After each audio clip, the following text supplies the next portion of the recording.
Hey, thanks for checking out this podcast. Our hope is that it's an encouragement to you, that it builds your faith, that it helps you be a better leader and a better influencer in and through your life. If this is helpful to you, we'd love you to subscribe and also share it with somebody else to encourage them too. Thanks.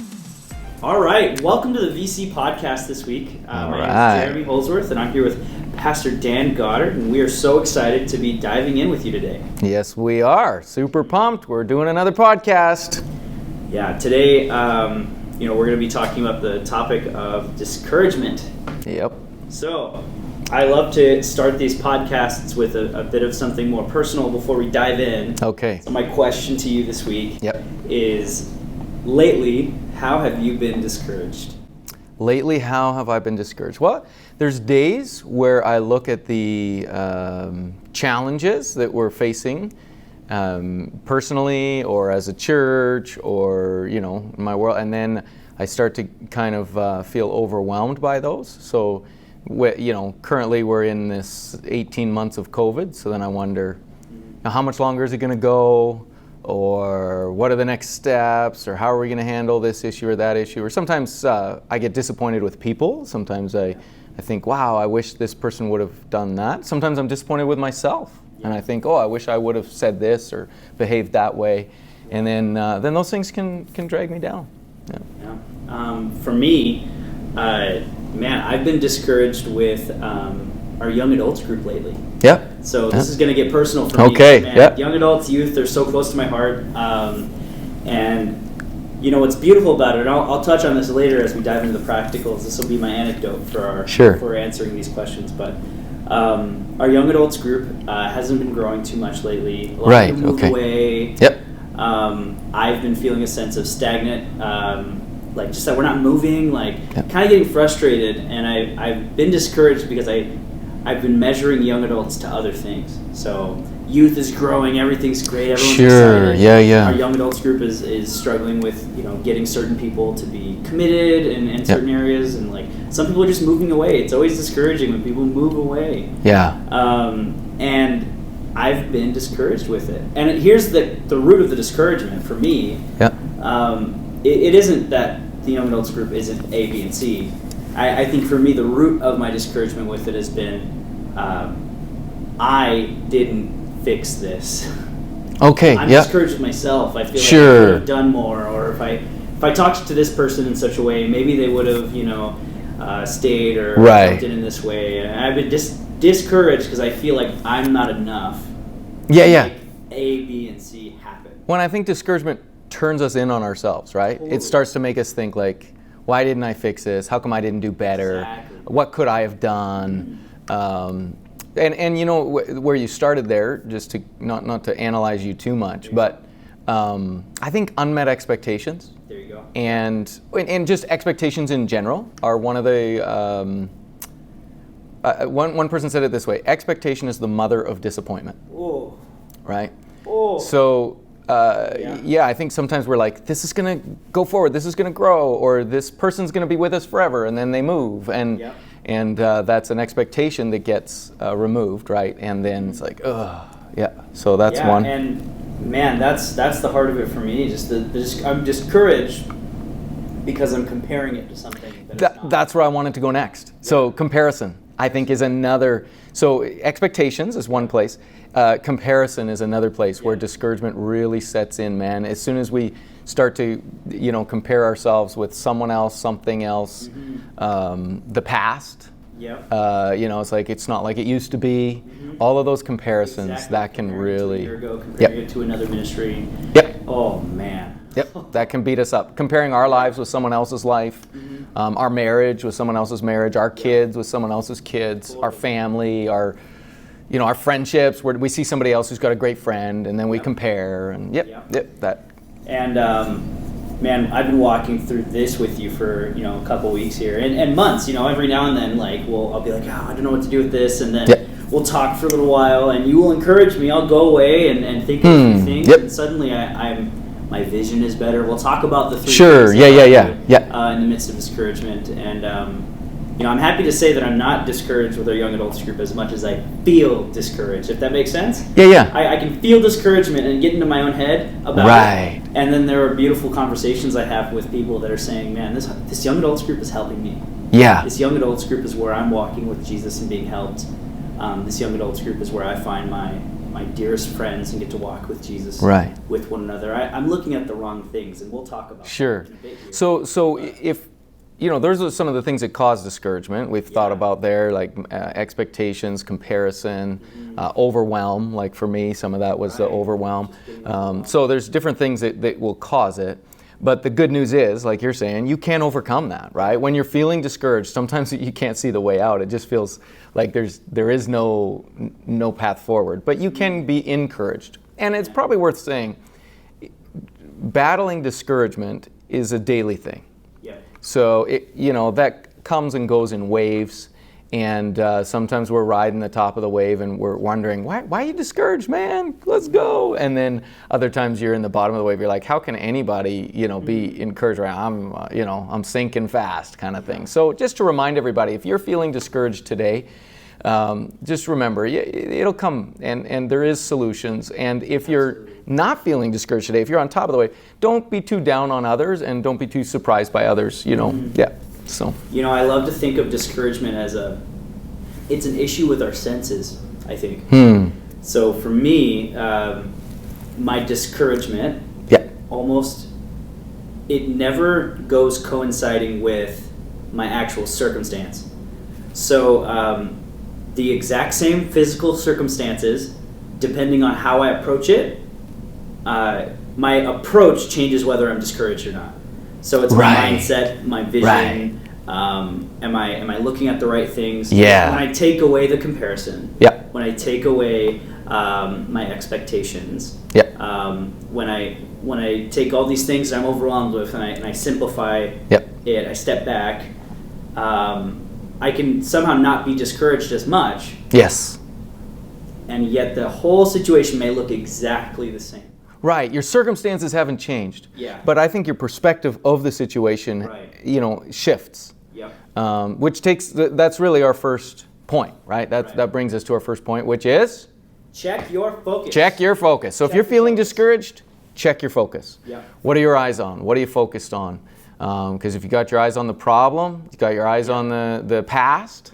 If you got your eyes on something over the fence over there that somebody else, then you're probably going to be discouraged. So what should you have your focus on? Right.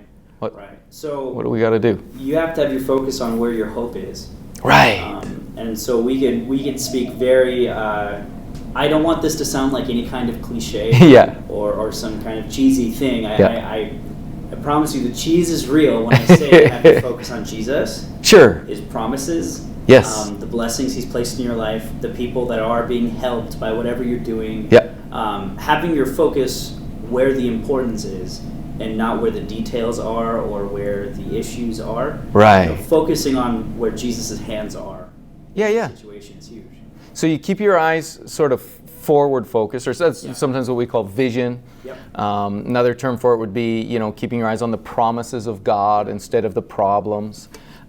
Fix your eyes on Jesus. Actually, that very term is a Bible term, right? Hebrews chapter 12. Yep. And he's talking about running the race. The book of Hebrews is about not giving up, not getting discouraged, not pulling away.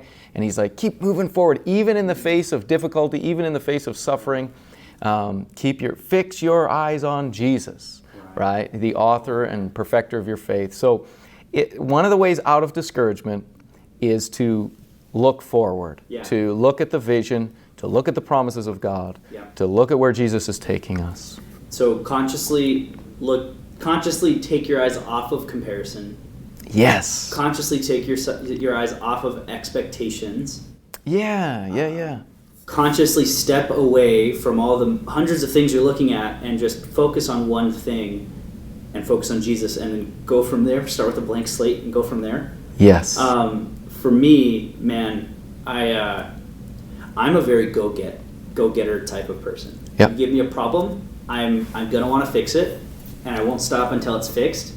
And a lot of times that helps me, like when there's something wrong with the kitchen sink. Sure. Sometimes it's to my detriment when it comes to young adults. Yeah. I focus on the problem.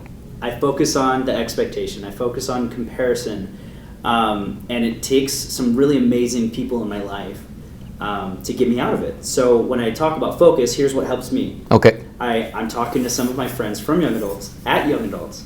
Right. And I'm in a small group, by the way. At young adults, we have small groups. Yep. And though I am the young adults pastor and I'm leading us spiritually, I'm guiding us through the scriptures, I'm just as much a part of the group as I am leading it. And so when I go into small group, man, I'm pouring out my bucket. Like, yep. I'm being real with the group. Right. They're helping me. Right. It's not me leading a small group. I'm in the small group. Yep. And I was just in a small group, and I was like, man, I'm discouraged about young adults. Yep. Can you guys pray for me? Can you right. help me? And man, it was beautiful. They were so surprised that I was discouraged. Right. Yeah. Because their eyes were on the right things and my eyes were on the wrong things. Yeah. And so they spent probably 20 minutes setting me straight. Right. They were like, Jeremy, I want you to remember this person who got helped. Right. And another person says, I'm having an amazing time every week being encouraged by my friends and being prayed for. Yeah. And this person shares and how they're so excited to be a part of something, and every season looks different, but man, it's not diminishing my growth here. Yeah. And then one person looked at me and said, Jeremy, a few months ago, man, I got saved here. Yeah. Wow. It takes those conversations. All of a sudden, all those little things go away. Right. I get in my own head about it. Yeah. And so check your focus. Check your focus. One way you can check your focus is bring in another voice. Yeah, absolutely. Because we get in, like you said, we get in our own thinking, we get in our own head. Yeah. And it really helps to have somebody else help you get your eyes on a different direction and think about where you're going. You know, if you're discouraged about, say, how you're doing in an area of your life. Right. And you're like, man, I'm not making progress, or I keep failing. You know, well, where do you want to go? Yep. And then get focusing on that, right? I love Philippians 4:8, right? Whatever is true and excellent and praiseworthy, if anything's of a good report, think on these things. And I always say, I think Paul is saying, think about what you're thinking about. All right? Step back and say, what have I been focusing on? What have I been thinking about? You know, if you're filled with fear or anxiety or discouragement, that's probably the thoughts that you've been thinking have brought you there. So then, you know, how can I reframe my thinking? How can I add some new thoughts in? And of course, thoughts of vision are great. The most simple way, you've said this to me that I always love going back to is when you're discouraged, when it comes to focus, this is going to help you. When you're discouraged, don't listen to yourself. Talk to yourself. Yeah. Talk to me about that, because you bring that up a few times. Oh, I love that. Don't listen to yourself, talk to yourself, right? So, you know, what happens is a lot of times our hearts, when they're down, are speaking to us. And they're speaking negative things to us, hopeless things to us, discouraging things to us, right? You'll never make it. You can't do it. It's not going to work, you know. The challenge is when we get into a negative frame, it colors everything. Right. So, you know, we start to think, well, it's personal, it's me, it's pervasive, it's everything, and it's permanent. It's never going to change, right? Yeah. And so what do we have to do in that moment is we have to kind of step back outside of ourselves and talk to ourselves, right? What would I say to me right now if I was giving me advice? Yeah, right? That's so and of course, what do you speak to yourself? Well, you speak God's word to yourself. You speak hope to yourself. You speak encouragement to yourself. Yeah. And that's of course what David did. I love, is it Psalm 42 or 44, somewhere around there, 43? I think he does it in two different Psalms there. Yeah, okay. And he says, "Why are you downcast, O my soul? Put your hope in God." Yeah. So he's talking to himself. Hey, self, why are you down? Why are you down? Put your hope in God. Right? And to not go super far into that, Psalm 42 is all about David being discouraged. Yeah. Pretty dramatically discouraged. Totally. And it says that he went away and strengthened himself in the Lord. Yeah. And what I like to think is that he's checking his focus and he's going through some of the steps we talk about today. Yeah. So man, what a gift to be able to just reframe your focus, check your focus, think on the right things. And there's one thing I would love to touch on here. Man, you've been married a lot longer than I have. I've been married for 5 years. You've been married for 25 years. 25 years. So you've got 20 years on me. And I know in my 5 years I've seen this, and I'm sure you've seen this too, where sometimes when it comes to your marriage and communication or just going through life, it seems like you'll hit brick walls. Like, there's no way we'll get past this. There's no way I'll get better at loving my wife in this way, or there's no way she'll love me in this way, or we'll develop our home in this way. There are going to be times where we feel discouraged because we don't see the progress we want to see. Yes. And it takes hope, perspective. It takes checking our focus, and then suddenly things start to become visible. Yep. I like to describe that space of being discouraged and feeling like there's no way out as a fog almost. Right. Everything you see is just dim. Yeah. You said it affects everything. Yeah. When you have a negative frame, you go around and everything kind of sucks. Right. Quite frankly, everything kind of sucks that day. Yep. Whether it's struggling, you feel like there's a wall with exercise, or there's a wall with your learning or Bible reading. And what's amazing about that, so that wall, I think that's just a great term, any sort of hindrance or roadblock in our lives, because we bump up against it, so then we see it, right? Say you have you get irritated with your spouse, or you get frustrated with your child, or you see something that somebody does that they shouldn't have done, or you do something you shouldn't have done. So you bumped up against that roadblock. But what happens to our minds in that moment is like you said, it feels pervasive. And we say things like this: that always happens. Oh. You always do that, which is hilarious, because if you just think about it for a second, that is not true. No. But that's what we feel like in that moment. And that's why we have to talk to ourselves, right? Stop, pull back, and think, that is not true. That's a lie. Yeah. This really, I think, well segues into this next bit. So let's be clear on this first bit. Check your focus. Check your focus. Keep your eyes on all things that are good. Keep your eyes on Christ. Yep. Keep your eyes on the vision and the promises God lays out. Yeah, where are we going? For you. Where are we going? Yep. In your marriage, there's a promise about your marriage, is that if you're both following after Jesus, God's going to work it out. Yep. Like, God's going to figure it out, and we're going to be in progress until the day we die. Right. Until Jesus comes back. Yep. And there's hope for us there. And there's hope for us in all these situations that God has promised to be with us, and we'll talk on that later. But check your focus. Look at the real things. Talk to some friends. Talk to yourself about what is true. Step back and get some perspective. Yep. Suddenly you'll realize you're a lot further along than you thought, and that God's promises are a lot more present than you allowed them to be before. Well, I'm feeling more encouraged already. I hope other people are. So what's the second thing? Keep the disciplines going. Okay. That sounds hard. It's really hard. And sometimes it'll feel like an impossible expectation of yourself. Sure. But it's easier than it sounds. Okay. First. Yep. Keep the disciplines going. Yeah. So when you're discouraged, I don't know if you know about this, but when you're discouraged, you lack courage. Right. And things don't feel good. What's really hard to do when things don't feel good? Things that you don't want to do.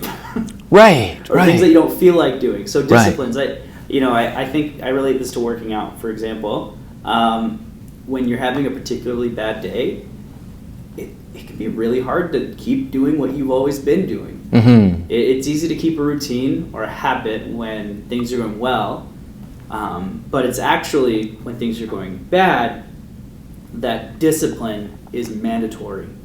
So disciplines. So if we always felt like doing everything we wanted to do, if we always felt like it, if we always felt like doing the right thing, if we always felt like not going to bed angry, if you always felt like it, discipline wouldn't be a thing. We wouldn't need it.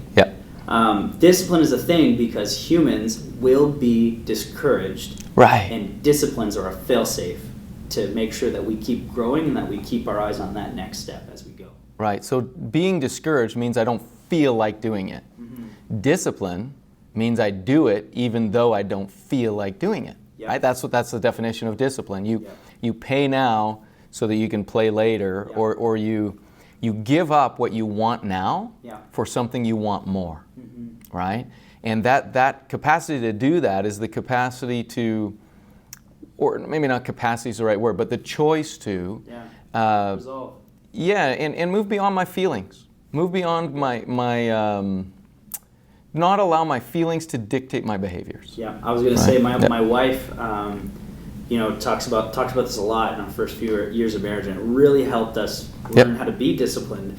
Is she would always remind me, Jeremy, remember, your emotions are indicators of what's going on. They are not dictators of what you will do. Right. So this is what I think sometimes we feel like in that moment. But I can't. I can't be happy right now. Choose joy. Be at peace. Sort of all of those things. And part of it is just saying, you know what? I'll choose to do the right thing, regardless, in this moment. And some of it is just that shift again. It's a mental shift, but it's that shift that just says, no, I'm just going to do the next right thing in this moment. We've talked on this podcast about the power of a pre-made decision. Yes. This is all about that. Yep. This is all about when you're discouraged, follow through on the commitments you've made about the way you're going to live your life. Yeah. And so I think we all have a baseline level of discipline. So one example is, when you don't feel like getting up to go to work in the morning. Yeah. Most of us who hold a job for any longer than a few weeks, we go anyway. We go anyway because there's a sense of which we pre-made the decision. Right. We're going to go to work, and the consequences outweigh. Right, and there's not really a feeling discussion involved. You're not evaluating on any given morning. The decision's already been made. Right, yeah. So that's important. When you're discouraged, just keep your regular disciplines going. Keep those things that are going to keep you moving forward, keep you going in the right direction. Because there are going to be days, right? And there's going to be times, and you just acknowledge that. Like, that's not the end of the world. I love what you said about this earlier. When it comes to keeping the disciplines going, this is what I think. What you said earlier about just make the next step. Right. Just make the next step. Yep. I think oftentimes when we're discouraged, the idea of keeping a discipline, we scare ourselves out of action. Right. But when we back up and say, just do this next thing. So for some people, when you're discouraged, the next step is get up, make your bed. Exactly. Get dressed. Yes. Yes. Or go to school, or go and wash those dishes. Just do the next thing. Don't focus on the 90 things ahead. Right. Just focus on this one next thing and keep those disciplines going. You know what? That works for me so much. If I look at a messy kitchen, I can't clean the whole kitchen. That overwhelms me. But I can clean one thing. Wow. Yeah. And then I look around and I can clean one more thing. And then I look around, I can clean one more thing. And if I just keep doing that, so I'll give you my crazy learning about running. So I've been running for the last year and a bit. Yeah. And it was my daughter who got me into this, right? And I never, ever thought I'd run. I hate running. I hated running, I guess. I've started to like it now. But I run on a treadmill. And my treadmill gives me some metrics. It tells me how many minutes I've been running. It tells me how far I've gone. And another metric it gives me is how many calories I've burned. Sure. So when I start a run, I always have like a thought, like I'm going to run 3 miles, something like that. So as I start my run, often I'll get partway into it and I'll start getting tired. I'll wall is what we call it, right? And eventually tired, more tired, and then finally I'm like, I can't keep going. I'm done. Especially when I look at my goal. Right. So I'm 2 miles in and I see 3 miles and I'm like, I can't get another mile. I don't have another mile in me. Right. So then I look at all those metrics, and it's funny because it might say 24 minutes. And I'll think, I can get to 25 minutes. Right. Or I'll see the calories and it'll say, 280 calories. And I'll think, okay, I'll push to 300 calories and decide from there where I'm going. Right, just the next step. Yeah, so all I look at, all of those 3 metrics, all I keep looking at is like, I wonder if I can make it to the next piece. I wonder if I can make it to the next piece. And I'll do that like literally sometimes, looking at that 2 to 3 miles and thinking, I can't make 1 more mile. There are times when I just using those 3 metrics and just do that little jump, I'll get to 8 miles. Wow. Like insane numbers that I wouldn't have even dreamed, just because I take 1 more step, one more. I think I can make it to that little bit more. And so. And that's fighting against discouragement. Right. You look at the path ahead, Yeah. and you're discouraged because you think, I don't know if I can do this. Right. But when you focus on that first step, man, boom, boom, boom. Right. When you keep those disciplines. So like, for those of us who are married or for those of us who have kids, just focus on today. Right. Sometimes I'll look at my home, and our home is not perfect. We've got trajectories, and there's areas we want to grow in. And sometimes I'll be like, man, we are not growing in this area. What am I going to do? What if I just, I don't know. Like, what if we just pick a new plan or Right. stop with Right. the discipline, try something? I'm like, no, just focus on today. Just focus on today. And when you do that long enough, suddenly you look at an issue that used to be way worse than it is now, and suddenly it's like, man, there's peace in this space. Yeah. Like I see God redeeming this space. Yeah. And if I looked at it in terms of for the next year, we're going to do this. Right. Just focus on the next thing. So, Or if you're in school, you may look at your list of assignments. right. Here was my key for how I wrote like 13,000 words in a semester. Yep. I looked at all these papers I had to write at the beginning of the semester, and I thought, there's no way. I'm going to fail through school. I'm going to get deported back to California. This is over. This is over. And me and my wife sat down with all my assignments and everything, and we paced it out, and it was like, okay, I have to write 300 words a day Right. for this whole semester. Every day. Yeah. And so the next day I said, okay, Jeremy, 300 words, we can do this. So we just need to focus on these 300 words. Don't think about that big number. Just think about these 300 words. I finished all of my assignments a month ahead of time. Wow. Because I focused on one step at a time. One step at a time. And it revolutionized the way that I did school. I did school like that every month. It was more about my disciplines and not about the goal. Yeah, that's just so brilliant. Expectation.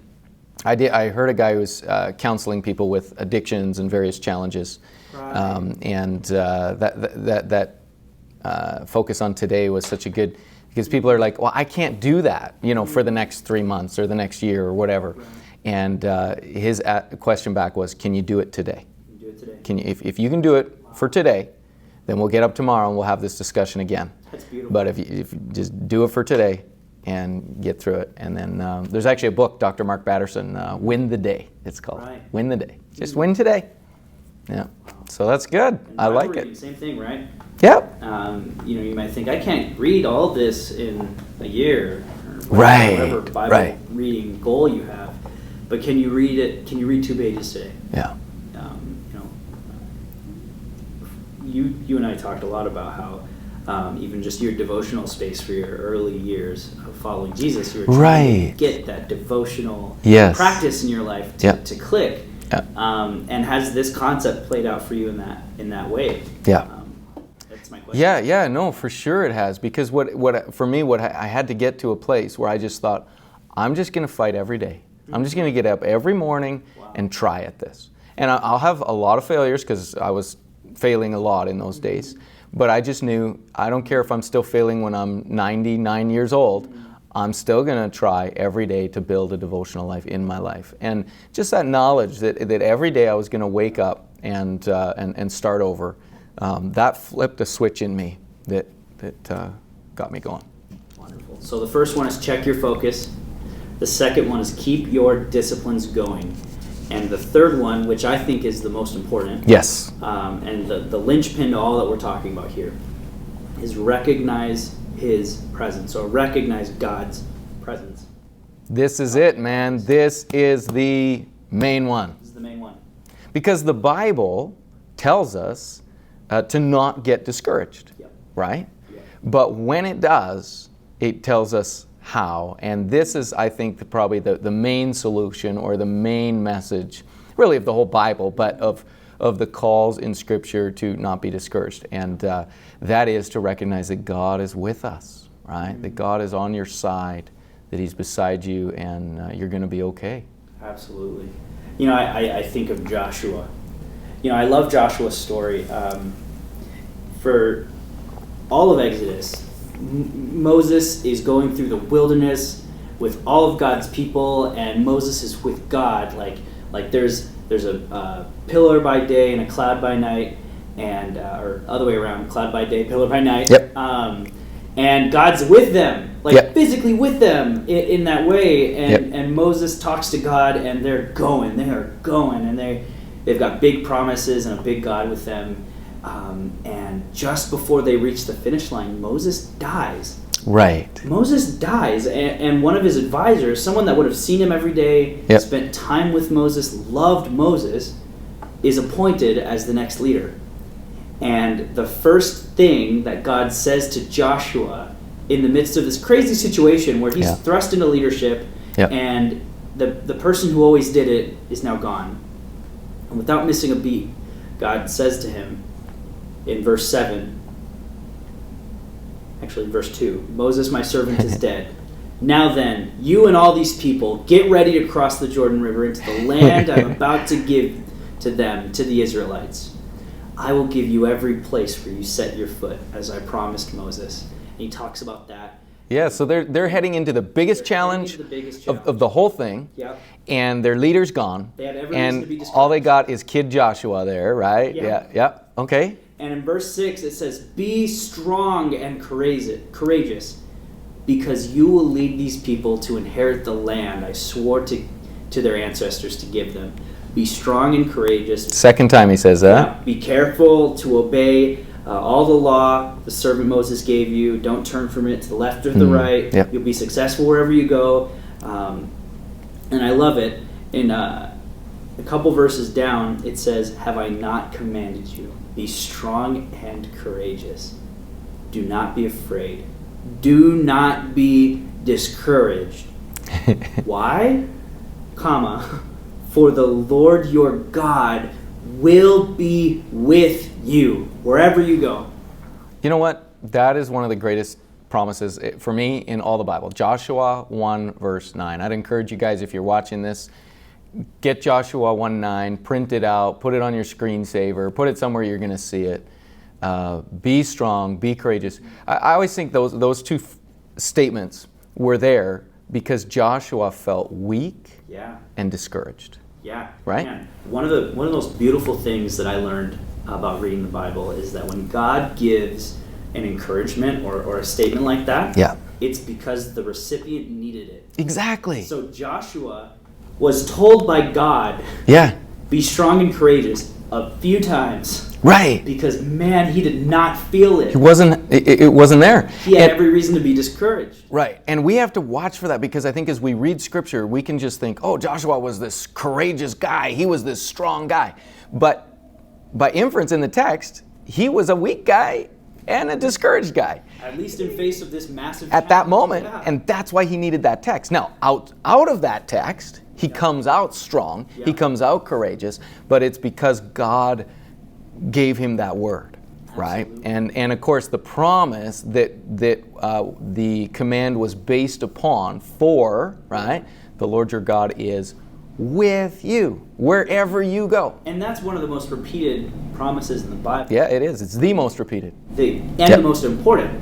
I think so. The key promise, from Exodus, even from Genesis to Revelation, is I'll be with you. Okay, let me say it this way. His promise is his presence, and his presence is his promise. I think that's the message of the Bible. Wow. Yeah. So how do you not be discouraged? And recognize that God is with you. God is with you. God is with you. Hear him whisper that to you. Yeah. God is with you. God is with you. I'm with you. I think about Jesus and how he walked with the disciples on earth. And I'm always in the Gospels, just who I am. And I thought about this and how when Jesus is with the disciples, they could face anything. Yes. We're getting ran out of town, Jesus almost getting stoned. Man, even Jesus getting arrested and Peter slices a dude's ear off. Like, there are these courageous moments, even misguided sometimes, but there are these courageous moments because Jesus is with them. Right. And I look at a comparative when Jesus dies on the cross and Jesus is no longer with them. How do those 12 same disciples, even after all of that history, how do those same people live through life? They just go back home. Yeah. They don't have a direction. They don't have courage. Right. Those 3 days that Jesus is in the grave, they just go right back to the way they lived before. Yeah. Because the presence is the point. Yes. Jesus raises from the grave. Yeah. Gives them the Holy Spirit, sends. And suddenly, Jesus gives them their presence. He says that big promise, behold, I am with you. Right. Now into the end of the age. Yep. And you look at the early church, when they have the Holy Spirit. Right. they act just as though Jesus was literally with them physically. Right. They get arrested, they get ran Right. out of town, they get persecuted, Yeah. people die. They take courage. They take courage because God is with them.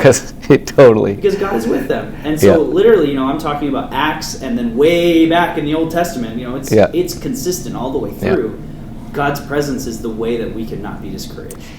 Okay, so I think it's God's felt presence. Yep. And I want to It's just huge. say that because you can sort of acknowledge mentally that God is with you, but are you conscious? Are you aware? Are you experiencing that presence? Are you personally encountering it?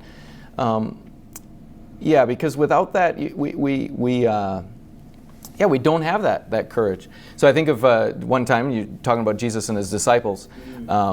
They have the feeding of the 5,000. It's so cool. They get this miracle. Then he sends them out on a boat, which he knows is going to take them into a storm. They're in this storm, and they're freaking out in this storm. And then they see Jesus passing on the water, right?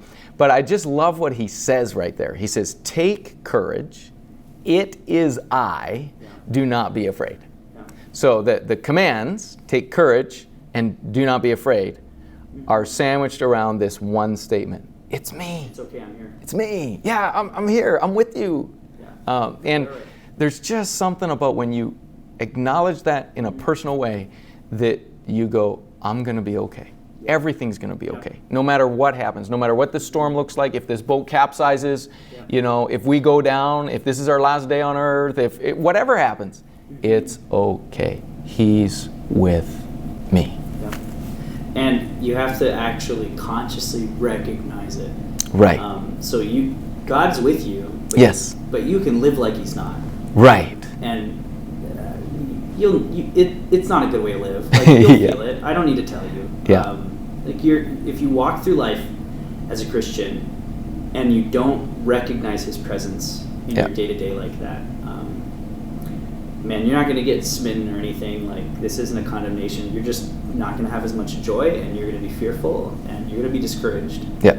And the way to be encouraged is to lay hold of what's already yours. Right. Look to the God who's with you now. Yeah. You were talking about this earlier, but my boy August. Right. Yeah. He's a shy, timid boy. Yep. When he's with me, he's loud and he's there, and it's just me and him. Yep. And when he's out in public, if he doesn't know I'm there, he'll shut down. Yeah. He's exactly. He's gonna be safe, right? If I'm there, he's safe. If I'm not, he doesn't know what's going on. He'll just shut down. Yep. And I find that I get to hang out with August quite a bit, and he takes quite a while to warm up to me. Yeah. But if he's in your arms, Yeah. man, he's smiling and high-fiving me and enjoying the moment and able to fully engage in the moment. Yeah. But if you're not there, if he's not aware that his dad is there, right, his daddy is there, then he's going to be pulling back. And that's how we all are, right? Actually, Romans chapter 8 says that God hasn't given us a spirit of fear, right? Again, into bondage, but He's given us His Spirit by which we cry out, Daddy, Abba, Father, right? It's like, Daddy, you're with me. Yeah. Daddy, you're on my side. Yeah. And it's in that moment that we can take courage and that we can put fear beside us and say things are going to be good. Mm-hmm. So, in the same way that the disciples could face tons of adversity, but if Jesus is there, they'll be all right. Yeah. They feel it. They can face the next thing. They can look at the next step. They can all these things. Similarly, my son, as he's small, if I'm there with him, he has a sense that everything's going to be okay because I'm there. Yeah. And in a much bigger way, to the God who is an actual secure presence, He's with us. We're going to be all right. And I can tell you 1,000 times in my Christian life, I've been at a point where I felt intimidated or afraid or stressed or anxious, and in prayer, I hear the Holy Spirit say, I'm with you. Take heart, I'm with you. Yeah. And I'm out of that able to enter into whatever the challenge is, whatever the struggle is, not knowing that the circumstances are going to be perfect. Yeah. It's not saying, now this is all going to go great, but just knowing that it's okay because my God is with me. Yeah. Yeah. So, for me, when I think of these three things, check my focus, keep the disciplines going, and recognize that His presence is there. Yeah. When I'm discouraged about young adults, or I should say when I was discouraged about young adults, I needed some people to help me check my focus. Yeah. What are the wins? What's going on here? People Right. are flourishing. Yeah. And relax a little bit, step back, get some perspective. Yeah. 2, keep the disciplines going. So we don't stop meeting on Wednesdays. Right. I don't not prepare something before God and bring it to the group. I got to keep those disciplines going. Yeah. And the most important bit is that God is here leading His people, and wherever God leads this group, it'll be where it needs to go. And that's what matters. That's what matters. And that's, man, when I tell you in the last week, using this, my discouragement has melted away. Yeah. And not because I like kicked him in the face and threw him in the closet. Sometimes that, Sure, happen, sure. But for this, it was just they melted away as I looked to God, Yeah. and as I looked to what really mattered. Yeah. Those small things faded away. Yeah. And this worked for me.